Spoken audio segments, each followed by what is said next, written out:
a sin for us to avoid. Let's avoid being driven by greed.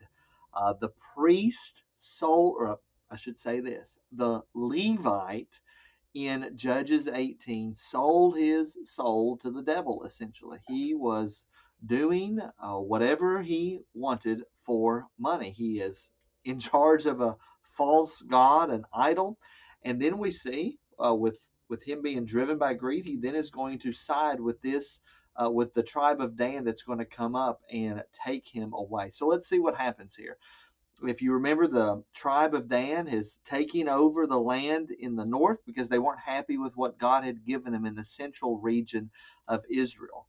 And as they are going up to attack this northern city, the 5 men who had gone out to scout out the country said to their brothers, said to the other 600 men of Dan, they said, "Do you know that in these houses there are an ephod, household gods, a carved image, and a metal image? Now therefore consider what you will do." Hint, hint, there's a lot of money here, and there are gods here, and there's a priest here, and perhaps you should take it for yourself. And that's exactly what they did. They came to the house of the young Levite at the home of Micah, and they go and they take him away. They go into Micah's house and take the carved image, the ephod, the household gods, and the metal image. And then the priest said to him, "What are you doing? Why are you taking all these things away?" They said, "Shh, shh, shh, keep quiet, put your hand on your mouth, and come with us. You can be a priest for us. Is it better for you to be the priest of one house or to be a priest of an entire clan of Israel?" Notice what the priest's heart, there's the sin. The priest's heart was glad because he was doing it all for money. We knew he was doing it for money. That's why he was okay being a priest for a false god. And so he's figuring, if I want to be a priest over a whole tribe, then I'm going to do it. Let's not be driven by greed. We don't know uh, the horrendous sin that you can be led into by being driven by greed. So they took and departed, putting the little ones and the livestock and the goods in front of them. And so they take them all, and then Micah comes out and says, "You take my gods that I made and the priest, and go away. What have I left?" And then they threaten him. And when Micah saw that they were too strong for him, he turns back and he goes back to his own house. Then the tribe of Dan goes up to the northern area, and they strike this unsuspecting people down, and they conquer and they take the area.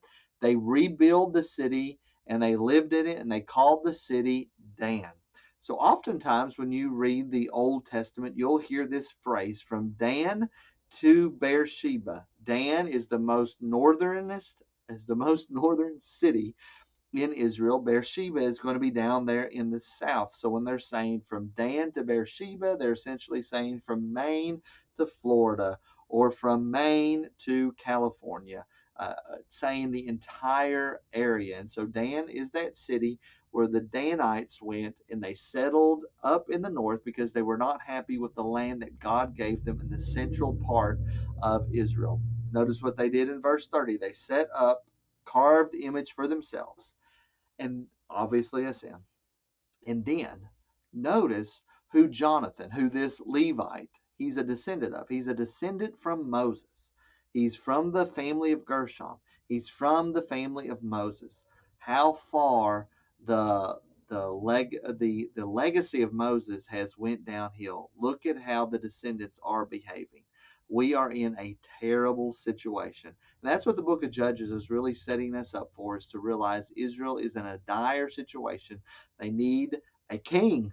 They need somebody to fix things. These judges aren't working right, and these Levites and these spiritual leaders are not working right. So let us make sure we are not being driven by greed.